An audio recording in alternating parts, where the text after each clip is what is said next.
อย่างพระติรัตนเกี่ยวเจ้าตั้งสามประการอันมีพระพุทธเจ้าพระสัทธรรมเจ้าพระสังฆเจ้าอันเป็นสรณะที่เปิ่งตีเคารพนับถืออันสูงสุดในชีวิตกราบคารวะแตบไต่ไวสาปารมีธรรมประเดชพระคุณหลวงปู่พระเทพโกศลที่ปรึกษาเจ้าคณะภาคเจ็ดเจ้าอาวาสวัดศรีโสดาพระอารามหลวงตำบลสุเทพอำเภอเมืองเชียงใหม่จังหวัดเชียงใหม่ประเดชพระคุณหลวงพ่อท่านเจ้าคุณพระเทพปริยัติเจ้าคณะจังหวัดเชียงใหม่เจ้าอาวาสวัดเจ็ดยอดพระอารามหลวงตำบลจางเผือกอำเภอเมืองจังหวัดเชียงใหม่ตลอดจนพระมหาเถรานุเถระเจ้าคณะพระสังฆาธิการภิกขุสงฆ์สามเณรจุตนจุวรองค์โดยความเคารพขอเจริญสุขเจริญปอนปออกไม่ออกศรัทธานาบุญตีนจองห้องวัดจุหนุ่มเท่าใจยิงขอน้อมต้อนรับทุกท่านเข้าสู่รายการมรดกธรรมกำเมืองต่างสถานีวิทยุกระจายเสียงพระพุทธศาสนาแห่งชาติและสังคมรื่นเพื่อการศึกษาพระพุทธศาสนาและวัฒนธรรมส่งสัญญาณกระจายเสียงจากสถานีวิทยุวัดฝ่ายหินตำบลสุเทพอำเภอเมืองจังหวัดเชียงใหม่ในระบบคลื่นความถี่ FM 104.50 เมกะเฮิรตซ์สถานีวิทยุวัดหนองกายตำบลสันปะยางอำเภอแม่แตงจังหวัดเชียงใหม่ส่งสัญญาณกระจายเสียงในระบบคลื่นความถี่ FM 99.75 102.0 และ 89.25 เมกะเฮิรตซ์สถานีวิทยุบริการสาธารณะวิทยุ CM77 วิทยุอินเทอร์เน็ตล้านนาส่งสัญญาณกระจายเสียงในระบบคลื่นความถี่ FM 97.5 เมกะเฮิรตซ์สถานีวิทยุคลื่นพระพุทธศาสนาจังหวัดเชียงรายส่งสัญญาณกระจายเสียงตีดอยม่อนจำปีวัดพระแก้วจังหวัดเชียงรายในระบบคลื่นความถี่ FM 99.50 เมกะเฮิรตซ์และสถานีวิทยุคลื่นพระพุทธศาสนาและจริยธรรมวัดพระธาตุเจ้าดอยสุเทพกระจายเสียงในระบบ FM 96.0 เมกะเฮิรตซ์และวิทยุชุมชน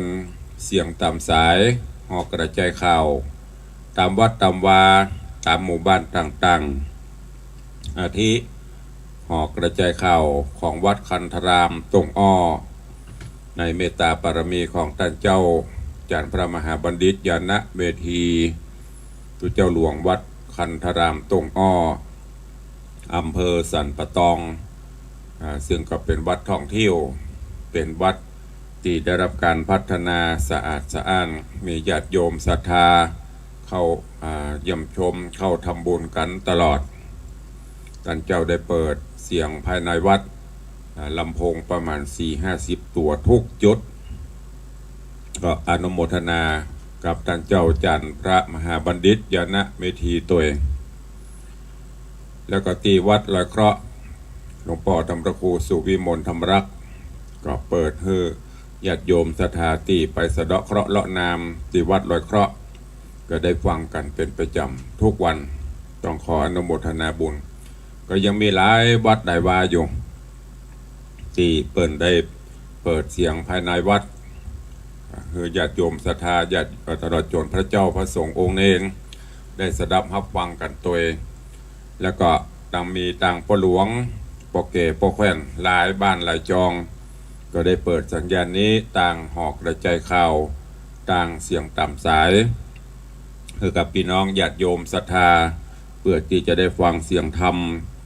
นำความธรรมะสู่จิตสู่ใจที่จะได้นำไปใช้ในการดำเนินชีวิตประจำวันพระเจ้าแต่นั้นก็ขอกราบถวายการต้อนรับและก็เจริญพรต้อนรับอย่างญาติโยมทั้งหลายตลอดจนครูบาอาจารย์ท่านเจ้าที่ได้เข้ามาติดตามรับชมรับฟังกันทาง Facebook ไลฟ์สดของสถานีมรดกธรรมกำเมืองวัดวังสิงคำของ104ธรรมะคลายเครียดตลอดจน Facebook ของวัดฝ่ายหินและFacebook ของญาติธรรม FC แฟนรายการที่ได้เข้ามากดแชร์ไปในตอนนี้ก็ขอดักตายถวายการต้อนรับ ตั้งหน้า Facebook หน้าจอก่อนเนาะเจริญพรคุณโยมสดินทิพย์บุญเลิศกราบใบสาเจริญพรเนอะเจริญพรโยมแม่ละอองแก้วชุ่มใจน้อมกราบใบสาตามพระครูเจ้าสาธุเจริญพรโยมชนจันทร์จรคำกราบใบสาเจ้าสาธุแล้วก็เจริญพรพินานจรันปิยจันทร์ดอยซิวสันกระแปงก็กำลังรับชมอยู่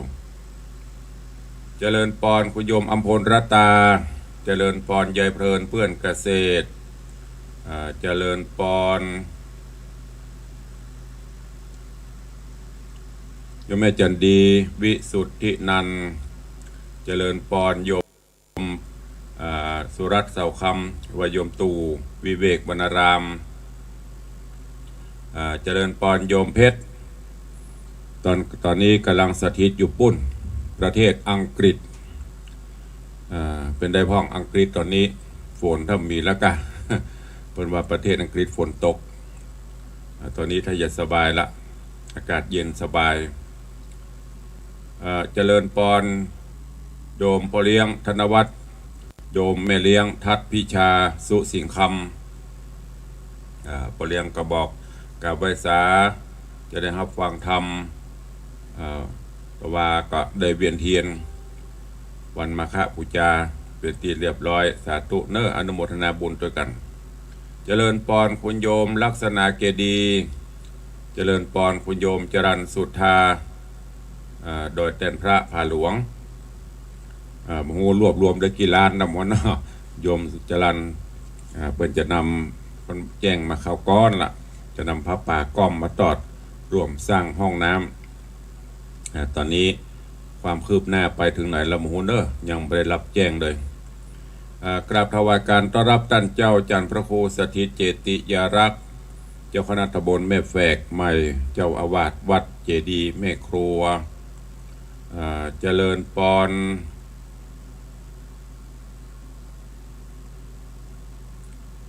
วันนี้โยมพ่อเลี้ยงธนวัฒน์จิตใจเบิกบานแจ่มใสยำเจ้าส่งตึงรูปหัวใจส่งตึงดอกไม้มาฮือเนอตะวากระส่งดอกไม้สีเทา มาเป็นเจ้าภาพการเทศการทำตัวโอ้บุญบารมีปกปักรักษาถึงพ่อเลี้ยงมาเลี้ยงตัวแต่เราจน FC ทุกท่านเนอะอยู่ดีมีสุขตัวนอกจากนั้นก็คุณโยมจันสายแปลงหลวง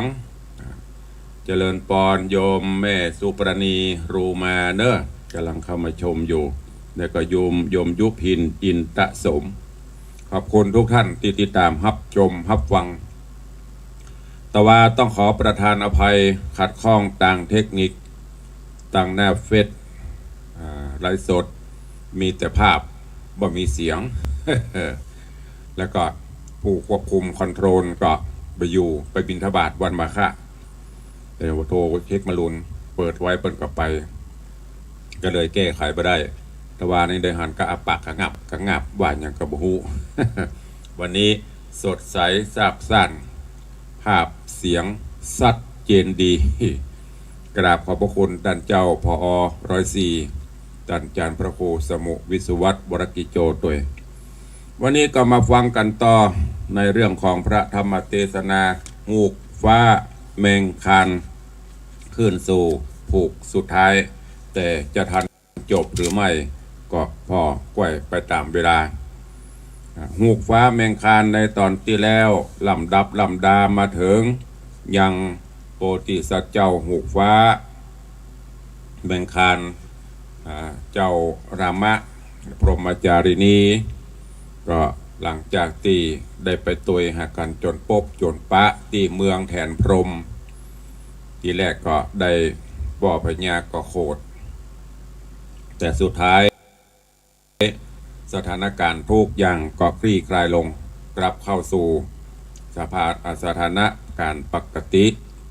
เมื่อบ้านเมืองสงบร่มเย็นก็ได้ตั้งโพธิสัตว์เจ้าหูกฟ้าก็ได้อำลาบ่อพญาตรัยพรหมอำลาบ่อฤาษีธรรมตลอดจนครูบาอาจารย์ผู้ที่เคยสงเคราะห์อนุเคราะห์ช่วยเหลือในตอนนี้ก็ปิกมายังเมืองปราณสีแล้วก็แวะฮับเอาสีภริญาคนก่อนปิกมาเพื่อที่จะได้กลับมาครองบ้านครองเรือน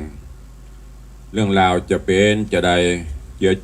เจริญปอนปอออกไม่ออกศรัทธาครูบาอาจารย์ท่านเจ้าได้ติดตามรับฟังธรรมเทศนาปื้นเมืองเหนือในเรื่องหูกฟ้าแมงคานผูกที่14สุดท้ายการละโอกาสบัดนี้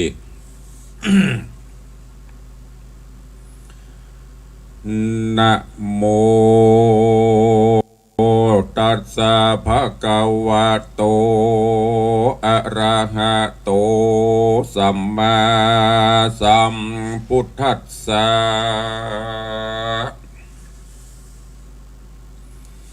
เตวาตาเนกะวันนิโนปาราณสิงปวะจิงสุติลำดับธรรมเทศนาแมงคานมาแต่เก้าตราบต่อเต้าปลายดีผูกทวน14กันสุดซ้อยลาปางเมื่อพระแมงคานเจ้าฟ้ากับตังพระนอลาจาญากับตังรามาเส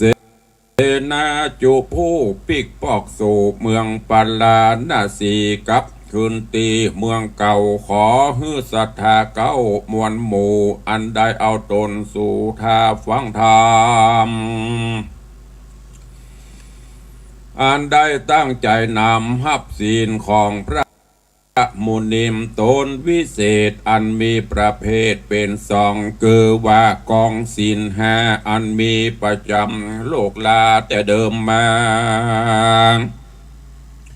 ตั้งอัฏฐาศีลลาศีล8กรรมโดดแขวดสมาทานปั้มเป่งยังกรรมมาทานภาวนาตามดังพระพุทธาสอนไว้เพื่อให้ได้เป็นกุศลเพื่อให้ได้เป็นกุศลขันวิเศษตั้งใจเจตกระทำโดยการวะยำตุกผูบลิงลูกไกลกลางฝูงสัทธาตั้งหลายมวลหมู่อันถ้าอยู่ฟังธรรมจุงคบยำธรรมเทศจักนิเทศไขสาร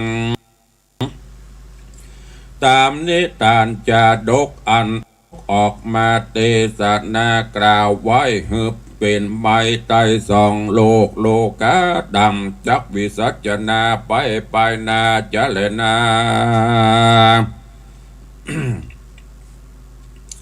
จาวะเตวะในกาละนันอันเสนาอัมมาตปัจจานาราชตั้งหลายก็พร้อมใจกันกราบทูลอัญเชิญอาราธนายังพระมหาสัจเจ้าเสด็จนิวัตเข้าสู่หอคำด้วยกรรมว่าเทวมหาราชข้าแด่พระนเรศวรเทวราชขออัญเชิญ พระบาทเจ้าเสด็จเข้าสู่เวียงวังเสวยสัมปติราชสืบเจือจาดคัตติยะบงเป็นมหามงกุฎดำรงรัฐเขตแห่งประเทศปราณสีเป็นที่เปิ้งแก่เจียงจีปัจจานราชฝูงอัมมาตเสนาปหุจนาเจ้าโลกเฮือพ้นจากโศกทุกข์ตั้งมวลตั้งสัพพะทนหลวงเศรษฐใจกลางกันเฮือมีความสุขเที่ยงมันตีคายืนยาวโยดทุกเจือโคตรอนันตาในโลกาไตรลาดลมฟ้าเหนือดินดอนขอพระผู้ทอนภายโพธหับนิมนต์ผู้ขาต่างหลายโสดอันมากราบไหวทูลขอนี้เตนาว่าอันแรงตัสสะตังวัจจานังสุตวามหาสัตโตอันว่าพระมหาสัตเจ้าฟังยังกรรมแห่งเจ้าเสนาอัมมาตอันมาอาราธนาเอาพระองค์เฮาฮับแล้วยามนันพระเกศแก้วปิตาฮับฮือฮับฮือสั่งยังมหาเสนาอัมมาตนำปุตตาธิราชเสด็จสู่หอคำฝูงเสนาโยธามากนานำตัวนนาตั้งเจ้าฟ้ามากหลวงลายฝูงเจ้าดินหยาดยายเป็นถอยแห่นแห่งพระยอดซอยแมงคานกามานาการไต่เต่ายัวลีญาติเข้าสู่เมืองตองไปตามมักกากองติวไตเจ้านายไพรมุเตเฮปามีเอกสันธาพร้อมนาบ่เนินจะเยื่องใดๆมีน้ำใจเป็นสามัคคีมันแกนกลางเศรษฐชัดแผ่นคำงามมหามกุฏตามบอกราชสอดสปายดาบสลีกันใจเกือกว่านแก้วรุ่งเรืองไรพองแผ่วพัดวีชนีเลิศแล้วงามงอนยอดน้อยตุงใจเล่นบ่วอนบ่เศร้าปัญจะมาลาเล่าหาปากันคือว่าดอกได้เหินได้หานปวดดอกพุดดอกซ้อนและดอกพักกาดเป็นทวนแห่เข้าตอกดอกไม้แต่งทาดาผายไปก่อนนาตั้งอันพระเจ้าเสด็จมาตามโบราณจารีตบอกมั่งฮีดเลยแผนปางเมื่อพระแมงคันเสด็จขึ้นสู่เบียงแก้วกูรัฐาฝูงลิปนโยธามาจ้างรถเล่มกวางเจียงคานเสนาหันแต่งยองใหญ่หยาดซ่องไหลลังโทมปุริรมสะอาดเอากันอยู่อลิญาตราไปตีกองนันตะเพริใจดังตะตวนเสียงกองรวนปุ่นฟังเป่าหอยสางดังวอตั้งสะล้อซึ่งเตรตะแลเหินเสียงสะเทือนสะนันกองกู้กองเสียงใหญ่สารนายพร้อมพร่ำตวนถูกสามดนตรีไหลหลังดีเข้าสู่เวียงแก้วกูปาลาณสีเมืองพระภูมิพันกระเอาฝูงจางเล่ากุญจรห้องกุญจนากำปนาดกองอากาศใบบนอัศาตั้งมวลหิแห่นหกยนแลนจิงการเสียงลืดนันโรดราดดังอูดอาดอ้าวอืดตื้อเสียงคนนันลือตัวต้องในแห่งห้องปลาณสีก็มีวันนั้นฮันแล ตะมาถังปะกาเสนโตสัทธาอาหาพระโรกาวิตูตนผ่านแผ่วพระตนแก้วจักเตสนาอัฏฐะไปมาหือแจงแก่ภิกขุตั้งหลายพระมุนีนายจริงตรัสยังพระกถาวาสุวรรณปิลกากินังมณีตันตะวิจิตกังโกลโสปริญญาสะไตญาอังเสขตังปะมุนจติดังนี้ภิกขเว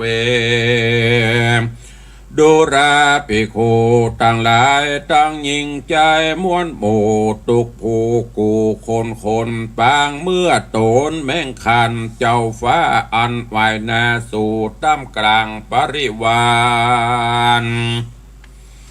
พระเจียงคานผ่านแผ่วยังลงแล้วสู่ตั้มกลางปริสัทเอาดาบสลีกันใจอันคัดสปายออกไว้อันเขาโตกแต่งใจประดับประดาหาอาดีโดยคำสิ่งกีเนื้อเก่าเป็นหน่วยกลมมนเล่ายังยายวิจิการไปโดยแก้วอันพองภายแล้วมอบหืออำมาตย์แก้วแบกเตรียมไปการว่าถึงในคุมราชฟูงอำมาตย์เสนาอันเจอเอามหาสัจเจ้าเสด็จเข้าสู่หัวใจพร้อมใจการเป็นเอกฉันท์สามัคคีพร้อมหน้ามีพระเจ้าฟ้าธรรมกิติกาเป็นเก้าอุศลาจาพิเศษพระลูกเต่าแมงคันสรีบัวบานสะไปราชาพิเศษเฮอสะเวราชสมบัติเป็นพระมหากษัตริย์ตนใหญ่ปกครองไพรเสนาเป็นเจ้าแก่ประชานราชเป็นที่ปิญญโมโตแฝงไฟฝูงคนน้อยใหญ่ยิ่งใจในปลายใต้มหาเศรษฐสัตว์ร่มกวางยศอาจอังหรือจะมีสมัญญานามว่าพระเจ้าแมงคานธรรมวิกราชอภิเษกนางนาถไทยพรหมจารียามนั้นเขาก็มากระทำพิธีเบิกบายรายสีอัญญพิธีทูลขวัญเจ้าฟ้าตั้งเสนโอ้เงานางเจื้อเจ้าปฐุมมาวดีแทนหวานยกเอาพานใบสีเก่าจัดเป็นขอบคันบวรประดับประดาโดยบุพามลางามงอนหลายสิ่งกินหอมยิ่งกวนละเมาเอามาปักซ่อนตามยอดและกาบมีตั้งดอกกุหลาบดาวเรืองกวาดไกวเกืองมีตั้งเอื้องจ้างดำจ้างแดงยาวจอดเหลือเซิงไกวแกว่งเนื่องปุ่งซ่อนใบฝูงนางอามน้ำงามหน้าดำปูนพอเส้นไฟต่อสีขาวสำลียาวไฟเตดดูวิเศษนำนาแล้วก็มาขออาราธนาทูลเอาขวัญเจ้าตั้งไว้สีมุขาเต้าพระเจ้าองค์คำแล้วก็มาย่อกำทูลสิริคูนว่าอาจจะใจโสอาจจะใจโยจะในวันนี้ก็หากมาเป็นว่าอันดี สลียาสลากใจจันภาพข้าศึกศัตรูเป็นวันมังกลจูมังกลจูใจโจกสุขโยกใจญาสัพพะโลกาคล้ายฝึกเคาะไล่หลีกนี่ไกลกลาฝูงภัยญาโปรดไปผูกขมอนไทยตังมูวันอาลาธนาทุนสีขวัญมงคลเจ้าฟ้าเสนาบดีเปื้อนเต้ากับตังสองนางดอดเดาแทนวันตวิตตวัดติงสากาหัน32คู่โหนเจ้าอย่าได้ต้องเต้าไปอยู่ป่าดงนาแน่นที่ตีนันบ่ใจเป็นติา32ขวัญอย่าได้ละเตียวนี้32ขวัญเจ้าอย่าไปอยู่กิลีแก้มฟ้าที่ห้องฟ้าหมอกเมยขาวที่นั่นเป็นที่เย็นหนาวกวนพระ32คนเจ้าอย่าไปอยู่เมืองนาฝากฟังจนละทาน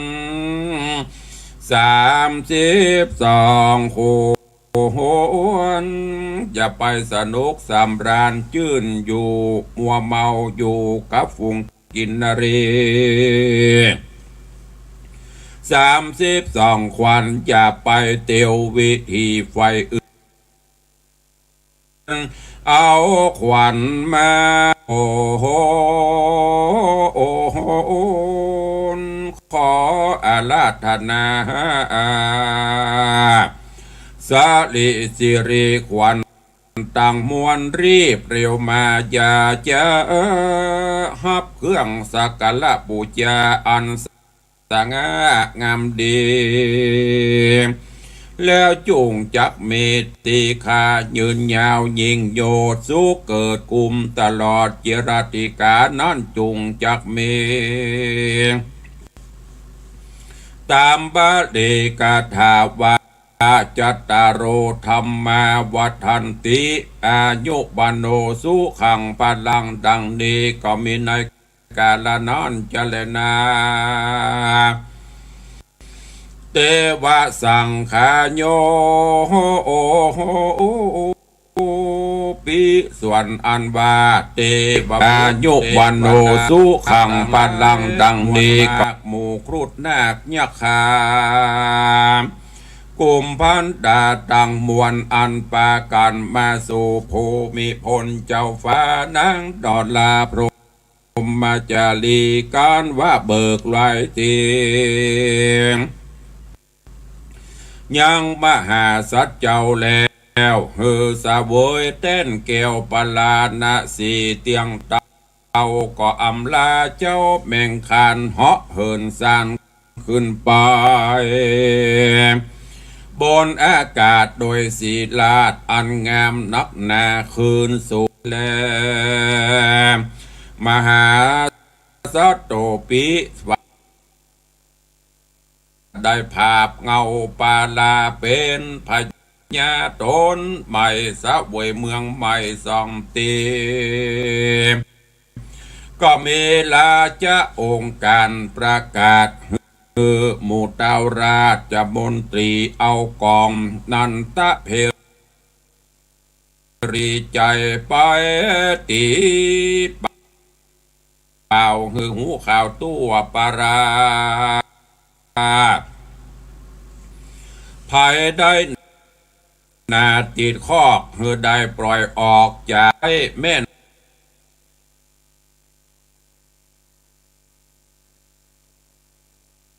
เฮือได้ปล่อยโป้นจากเครื่องปั่นนาผูก ไว้เต้านั้นเขต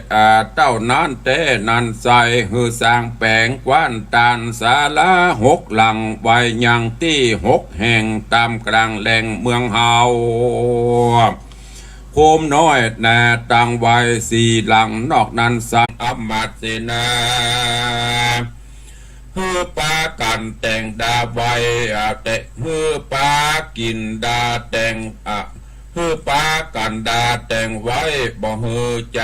เฮือปันได้แก่คนตั้งหลายผู้ทุกข์ยากเฮือแบ่งภาคเป็นตานคนจะละการแก่เท่าบ่มีลูกเต่าหลานแปลงอาสาแข่งแรงเลี้ยงไว้สวบไม่เต้าแอวขอตานเข้าเปิ้นมากินพระนรินเพื่อเลี้ยงไว้เด็กขาใส่หากลุ่นแลนกันมาถึงฝั่งสลัดอีห้าอันนะเพื่อได้ช่วยกันนั้นแบ่งภายเพื่อแผ่บ้านมาแจกปันแก่เข้าไปจะเล็ดนาในการละนานกิตติศัพย์อันงามพองแผ่วของพระนอแก้วโปธาก็เลยจะพาโกดไปในบ้านน้อยเมืองใหญ่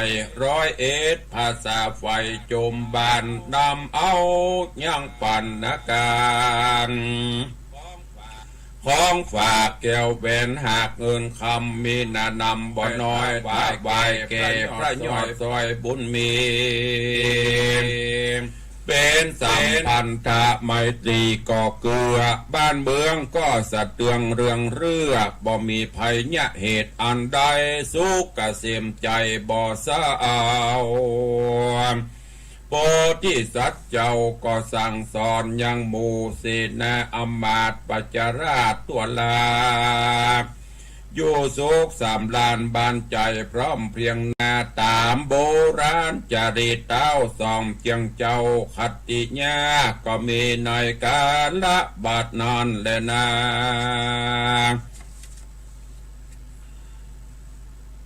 มหาสัตโตปิอันวามหาสัตเจ้ากับพระนอนเนาพรหมจารีสะเวยสมบัติมีในเมืองปาลานาสีหลายขวบเขาการว่าพาลูกเจ้าใหญ่เจริญไว้พระจอมไตก็มอบเกณฑ์เวรยังเมืองเฮือลูกเต่าเป็นกษัตริย์เล่าแตนตนส่วนว่าพัตสะปนกับนางเตวีนาถไทยก็ปากันไปบวชเป็นฤาษีอยู่ในกิริปากวางตีขอข้างหิมมะวานการดับขันกากาศจากมนุษย์ชาติเมืองโคนก็เอาโตนไปเกิดในห้องฟ้าเลิศตุสิตาเป็นเทวราชาตนประเสริฐสุขลำเลิศกเกษมสันก็มีวันนั้นบ่อยาเจรณาสัทธาอิมังธรรมเทศนังอาหาลิตัวจาตะกังสมุทาเลทาเมื่อพระพุทธเจ้าเทศนายังจะดกอันนี้แล้วพระพินเกวก็จุมนุมประจุมยังจะดกล่วงแล้วยกมาเตรียมการได้ปัจจุบันนี้เฮือแจงเฮือเตรียมแทงพญาแก่พุทธปริสาตั้งสี่บ่เฮือมีกังขาใจพระจอมไตรประชุมจะโดกวาตตามาตาปิตุโรมหาราชกุลานิอเหสุนติภิกขเว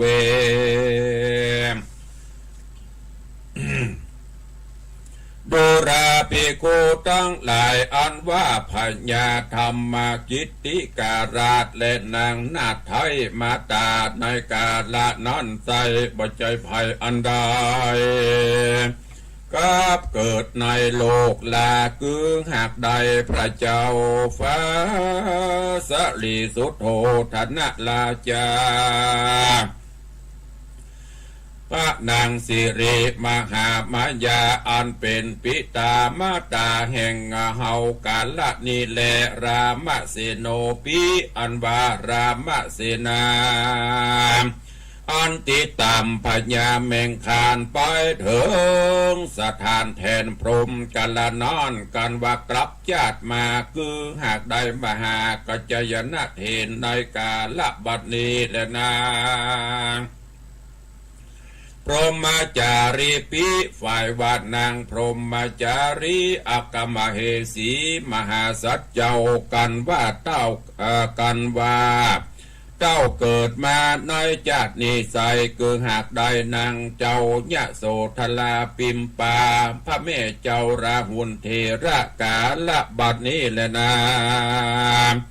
ปฐุมาวดีปิส่วนนางปฐุมมาวดีในกาละนอนกันว่ากับญาติมาได้บัดนี้เล่าเกิดเต้ามาได้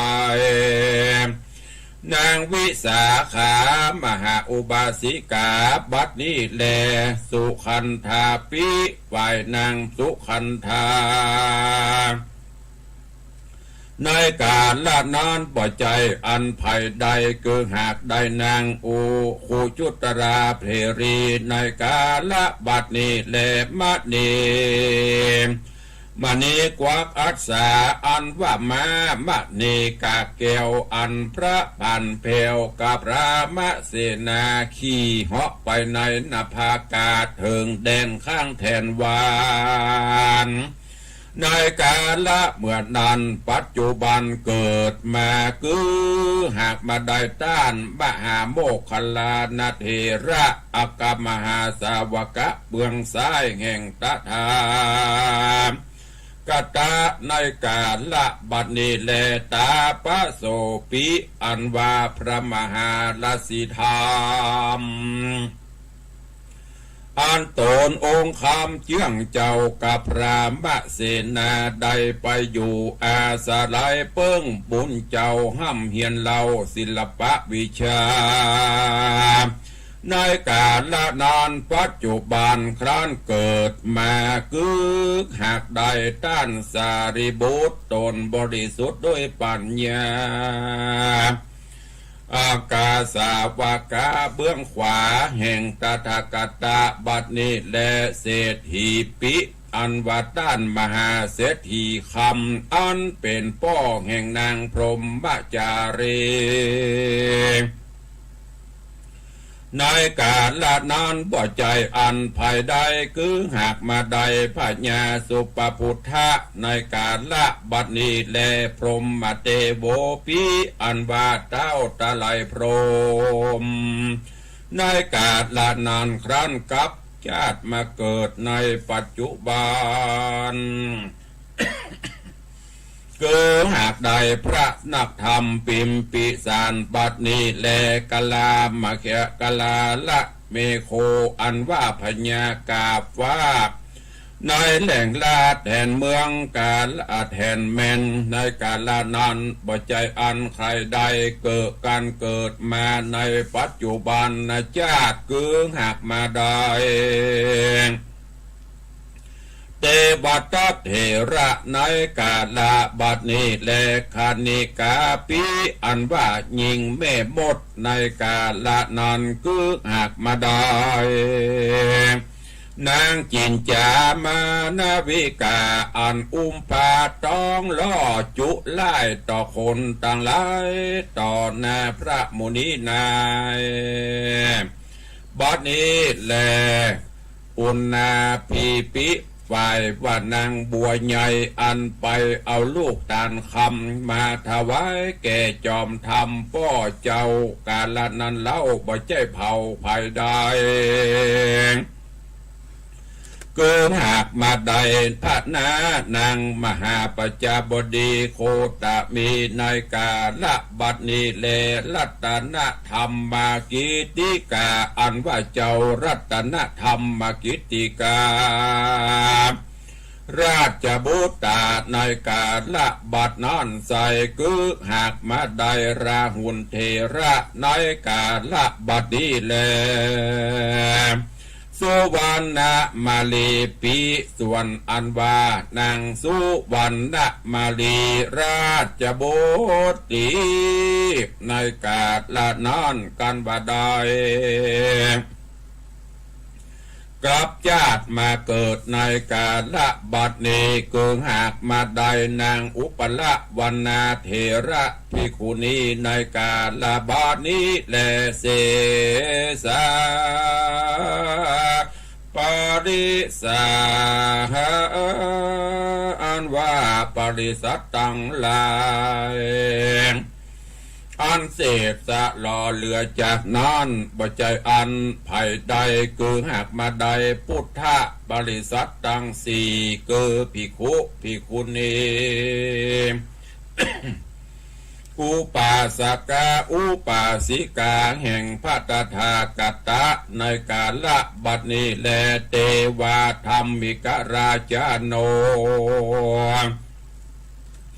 อันว่าพญาเมงคานธรรมิกราชโตนองค์อาจสะเวยเมืองปราณสีเรืองห่มกวางล่วงแล้วคางอติตการการว่าเกิดมาในโลกสันฐานโลกไตเอวังโลกนาโถเกิดหากมาได้ตนเฮาตถาคตอันเป็นที่จังติเปิงแก่โลกตั้งหลายตั้งมวลกาละบัดนี้แลนาสัทธาธรรมังเตเสตวาการว่าพระปรมาศาสดาจารย์นำเอาวัตถุนิทานแห่งพญาเมงคานในอดีตการดวงแล้วแห่งพระนอแก้วสัทธามาเตสนาเมียนแล้วดังอันใดกาละนั้นอันว่าฝูงคนและเทวดาตั้งหลายเป็นอันมากก็หากได้เถิงยังธรรมวิเศษมีประเภทว่าโสดาสกิตกาอนาคาอรหันตาตามบุญญาธิการแห่งตนอันใดก็ตาที่การมาในชาติปางก่อนก็มีวันนั้นแลสามัตตาปริปุณนานิติตังขีญาอันสังวันนาจะห้องเหตุยังหูกฟ้าแมงคานผูกไปนิยายทำก่อนเก่าก็บัวละมวลเล่าเต้านี้แหละนาก็บังโกมสมเด็จสะเด็จ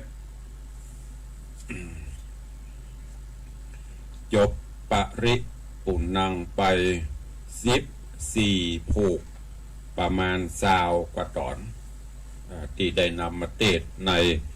พระธรรมเทศนาเรื่องหูกว่าแมงคานจบอวสานลงไปเป็นที่เรียบร้อย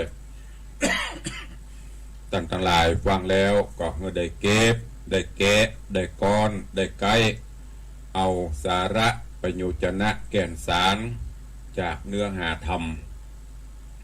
น้อมนำไปคิดนำไปพิจารณาเอาไปใช้ในการดำเนินชีวิตประจำวันเด้อก็มันก็จะเหมือนตัวในครอบครัวเขาเนี่ยมีถึงตัวเอกตัวรองตัวนางฟังแล้วก็พยายามนำไปใช้ไปคิดพอแล้วก็ใช้เอาสิ่งดีๆเอาไปใช้ในการปฏิบัติในครอบครัวเราต่อไปก็จะนำมาซึ่งความสุขความเจริญได้เนอะฝากฝังไว้กับทุกท่านทำหูกฟ้าแมงคานโจกอวสานลง แล้วก็ต้องขออนุโมทนาบุญขอบคุณเจ้าภาพเจ้ามูลรัศธาที่ได้เป็นเจ้าภาพอุจาธรรมหูกฟ้าแมงคันอันหมายมีโยมปเลียงธนวัฒน์โยมแม่เลี้ยงทัดพิชาสุสิงคำได้เป็นเจ้ามูลรัศธาอุจาธรรมกับนี้มาเทศนาฮืออีปออีเมได้ฟังกันเป็นประจำถึงวันก็โดยจากอุทิศกัลปนาผลบุญส่วนหนึ่งไว้เสวยในภายภาคหน้าแถมส่วนหนึ่งน้อมอุทิศกัลปนาผลไปถึงดวงจิตวิญญาณปิตามันตา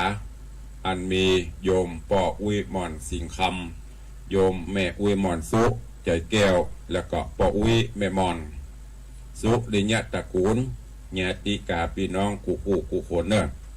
ขออนุโมทนาบุญตัวกับโยมปเลี้ยงธนวัฒน์แม่เลี้ยงทัดพิชาสุสิงคำตัวเดี๋ยวใต้รายการใกล้จะหมดเวลาก้อยหับปอนเนอะก็อนุโมทนาตุดวงก็บอกไปอย่างที่ว่าแต่พ่องเล่นพ่องภายห้อมกันทำหรือยังใส่กันทำหรือยัง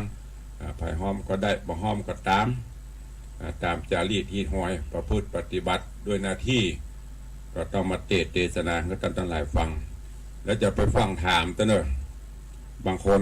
อันดัดตุลุงจะเอาทำอย่างมาเทศไปฟังถามเตือนกันทำก็ไปแจ้งหาใส่ อุ้งเล่นไปได้ใจเย็นๆทำมันก็จะหมุนเวียนไปเพราะเรื่องใหม่ๆเปิ้นยังไม่ได้แต่งมาเตือนก็ฝากฟังไว้ตัวเอง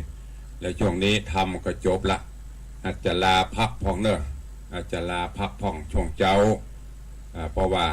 หลังมานี่สุขภาพก็บ่ค่อยเอื้อตื่นเจ้ามากิจวัตรหรือว่ากิจต่างๆที่จะต้องทำก็มีนักบางเตือเวลาก็บวยตื่นมาตี 3 ตี 4 ตี 5เนี่ยกว่าจะไหว้พระสวดมนต์กว่าจะทำกิจวัตรส่วนตัวก็เดียวก็6 โมงละไม่ได้อย่างเตือจะนั่งท่องตำรับตำราท่องสวดมนตราอย่างนิ่มได้ท่องพอเวลามันบวยปอแป๊บก็เดียวก็จะ6 โมงละก็เดียวก็หมดเวลาละต้องทำการอื่นเพราะนั้นก็อาจจะจะหายไปพ่องก็ไม่ต้องเทาะหาเพื่อว่าพักผ่อนไปตัวเองสังขารธรรมก็ไปเตรียมมั่นช่วงนี้ก็เป็นกำลังใจไปตัวเองก็วันนี้ขออนุโมทนาบุญขอบคุณเนอะกับญาติโยมอันนี้ส่วนมากจะมาจากคลื่น96 เมกะเฮิรตซ์มาจากคลื่น96 เมกะเฮิรตซ์ตะวา104เขานี่ดักปิ้งอยู่ อันนี้ส่วนมากมาจาก104ตะวานี่จะรายการในยามบ่ายก็ได้กระเบื้องหลายกองอยู่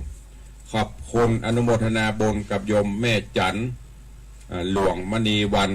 บ้านเหล่าป่าฝางแม่วางร่วมทำบุญกระเบื้อง1 กล่อง500 บาทโยมแม่ศรีพันธ์ชัยมงคลบ้านตุ้งปะคาเหนือแม่วางร่วมทำบุญ200 บาทโยมเรืองเดชโยมป้อเรืองเดชชัยวงเดือนโยมแม่สิริขวัญตาลเขียวบ้านกิ่วแลหลวงสันปะตองร่วมทำบุญกระเบื้อง1 กล่อง500 บาทโยมแม่กิมเฮงแซ่เยาคุณโยมชัยยุทธผู้สว่างสลับปีร่วมทำบุญกระเบื้อง1 กล่อง500 บาทโยมแม่อรพินคำสารบ้านแม่สารปะขามเบียงยองละปูนร่วมทำบุญกระเบื้อง4 กล่องเป็นเงิน2,000 บาทโยมแม่จินดารัตตาบ้านป่าเปางามอ่อนใต้สันกระแปงร่วมทำบุญกระเบื้อง1 กล่อง500 บาทขอบคุณอนุโมทนาบุญกับโยมป้อวันโยมป้อวันระดมอันเป็นป้อของก็ป้อของท่านพระเวกหรือว่าท่านพระสุภสิทธิ์อดีตเจ้าวาดวัดตำนักสวนขวญร่วมโมทนาบุญ1,000 บาทอันนี้ก็ขออนุโมทนาบุญขอบคุณตัวเนอะกับญาติโยมทั้งหลายตัว ที่เหลือก็เดี๋ยวก็ค่อยประกาศต่อไปเนาะเวลามันน้อยเพื่อญาติโยมจะอู้จะจ๋าตัวเดี๋ยวเวลาแถมประมาณ 4-5 นาที ก็จะได้ตักตายพี่น้องตั้งหน้าใหม่หน้าจอ ก่อนจะไปหน้าจอเจริญปอนต้อนรับขอบคุณเนอะ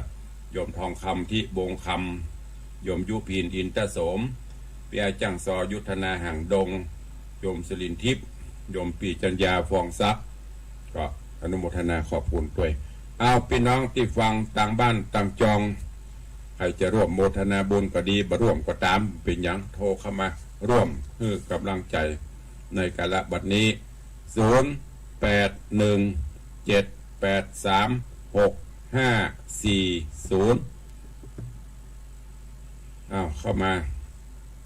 วันนี้ช่วงบ่ายไม่ได้อยู่เนอะช่วงบ่ายจะไปงานศพตามอีกวันนี้รถแมคโครก็จะเข้ามาเคลียร์ปรับพื้นที่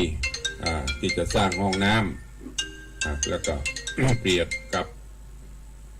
เจริญปอนโยมปอเลี้ยงท่านเจ้าเราสินเราบุญเป็น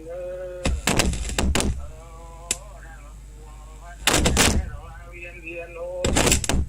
ดีงามเป็นบุญบ้านท่านก็ผู้ดูแลนานาวัดบ้านเฮาเด้อสาธุอนุโมทนาเด้อบุญทุกเด้อบุญรักษาเจ้าสาประการรักษาให้เราผู้เด้อครับสาธุอนุโมทนากับปอเลี้ยงเด้อเจริญปอนขอบคุณโยมปอเลี้ยงธนวัฒน์สายต่อไป0817836540มีใครก่อนที่จะจะเอ่ยตัววันพุธนี้ก็ต้องขอลาเนอะลามาเจ้าแล้วก็คงจะหลายวันอย่างที่ได้บอกไปกำลังใจไม่มียามเจ้ามี4-5 สายดักปิ้งก็ดักกันเถอะก่อนเนาะต่างหน้าเฟซนี่จะมีหลายแต่ว่านี่ขึ้น96นี่หลายแต่ว่ามาเจ้าเวทประตัง20 กว่าสถานีมีคนฟังอย่าสัก10ก็เริ่มจะซาไปกระหมูเก่าๆนะฮะนี่ก็แม่ปานีเจริญพรท่านจะไม่ได้ออกรายการเมื่อเช้าละออกแต่บอยากออกละเพราะมันมีใครฟังมีแค่4-5 คนเนี่ยฟังทำโม6 โมงเจ้าลำไปลุกกี่โมงก็ลูกเลยแต่เปิ้นเมากับเมากับบอกฟังกับเพื่อนเมาแต่หน้ากับมันมีใครฟังนะกับไปเต้นให้ใครฟังแต่แจ้งเล็กมากนะก็นั่นน่ะก็104มันมีใครฟังกันย่างก็มีนักเหรอตอนนั้นไม่จะฟังแต่วิทยุแต่นำต้องใส่ป้ายใส่ป้ายนี่ต้องฟัง104ต้องฟังทางโทรศัพท์สาธุอนุโมทนาบุญรักษาเน้อเจริญพรเจริญพรเจ้าไม่ดาฟังอยู่เจ้าสาธุอนุโมทนาสายต่อไปเจริญพรเหลือเวลาอีก2 นาทีกำลังมี4 สาย มีปอเลี้ยง3แล้วก็มีปอเลี้ยงมีแม่ประณีแม่จินดา